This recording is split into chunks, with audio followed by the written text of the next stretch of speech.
Really quick, I wanted to share some examples of the Parent and Family Resource Manual and the activities that can go along with it. So this first one is about language delay. The student decided to bind it, and from there she jumped straight into it. She gives a nice colorful cover page. She has her table of contents. She has her definition of what a language delay is, and because it is a diagnosis that you don't hear often, she felt it would be helpful, although not necessary, to add in additional information for parents who have a child who just received this diagnosis. And so she included symptoms, causes, risk factors, how it's diagnosed, the treatment outlook, and tips before she jumped into the terms. And this is a requirement of the manual for you to include terms that are associated most regularly with the diagnosis. And she included where she found the information, meaning she cited it. From there, she goes into her local resources, includes contact information and a colored snapshot of the logo, more resources here in San Diego. Then she goes into her peer-reviewed research, and she gives summaries of all of the information, keeping in mind that this is all the information that is strictly about interventions related to language delay. And then from there, she goes into her including siblings and families was the title of this, and basically this is where she entered in the information for family members, mostly siblings. From there, she goes into her annotated bibliography, which is for the parent books and the children books. You don't have to call it annotated bibliography, because keep in mind, this is for parents, and they just want to know what parent books that are out there that can help them have a better understanding of their child's diagnosis. She adds in her other one because you have to have 2 parents and 2 children books. And then she ends with her Who book, which is geared towards children with language delays. She ends with her references because that's necessary. You want to know where you're getting all the information from.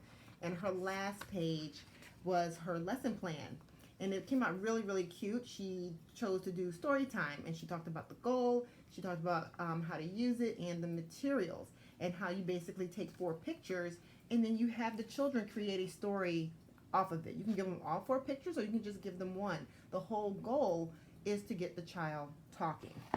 And then because we were face to face, she gave us all make and takes, and so we had pictures that we had to sit there and, you know, with a partner, create a story behind. And so it was great to hear the different stories that were coming out of all of these pictures that we all received. So that's one way to approach the manual.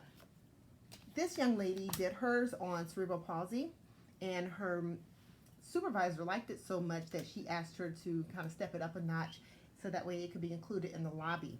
And so she has her information here. She started off with a statistic, colorful, because it was being actually presented, you know, in the real world, in a clinic. She wanted it to look extra professional. Gave an excellent table of contents. And then she had her definitions and terms. And then she goes over and she explains even more with pictures, the different types of CP. More definitions. She even included IDEA and IEPs, which isn't something that's necessarily needed, simply because it's something that is for all individuals. And this information over here, like the different types of CP, are geared just for individuals with cerebral palsy. Definitions and terms continue. She ends up with her San Diego resources. She chose to give each resource pretty much their own page. She had some others over here that had a little less information, but it came out looking very, very, very good. And she has even more resources. As you notice, she's including not only the logos, but information and the contact information as well. She chose to include her sibling resources after the San Diego resources because she felt like all the resources should be clumped together. And that's totally fine. I don't have a preference on how it's created. It's just that all the elements need to be there. She went over and talked about interventions based on research, which is definitely necessary and needed. And then she also included her bibliography and chose to include 2 books per page. So parents have these 2 books, and then the children have these books to choose from. It's worth noting that even though she put works cited, it should say references. And here are the references that she used in her manual. Now, the activity that she chose was called Button Snake. And it includes the background so the parent can understand what this is about. This activity is all about fine motor, bilateral vision, visual perception, visual motor, motor planning skills. And then these materials here are materials that most people have around the house, or they know someone who has access to these materials. Because we were in a face-to-face environment, she also gave us one to take with us. But the great thing was that we got to do this in class together, and everyone got all of their materials. And in some cases, you know, some of the pieces of felt were already threaded, and in other cases they weren't. But we took all of this, and she pointed out that in addition to working on fine motor skills, you could also work on colors. So she took scraps of felt, ribbon, and a button that she had hanging around, stitched it, threaded it, and so then from there, she's like, well, if you wanted the students to work on just a certain color, you can put it out there and say, oh, only give me blue, or only give me, you know, pink, green. And so from there, the students take it and they simply thread. And as the students get better at threading the bigger buttons, then you change the size of the button, change the size of the hole. And once again, these are things that you have around the house or are very, very cheap to acquire. And the student gets to work on that.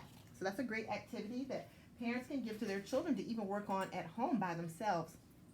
Had another student who talked about fidgets. Her topic was ADHD, and she had us all create fidgets out of bobbins and rubber bands. And so we would sit there in class, and you've got your fidget. That's relatively, here it is, relatively quiet. It also helps with fine motor skills as well. Let's see. We also there was a student who had a learning disability as her topic, and so everybody had to cut out their little ice cream cones, and then we were giving numbers, and from there we had pom-poms as well. And so she's like, you can just get creative with it, whatever it is that you feel that you want to do, and you've got all your numbers here, la la la,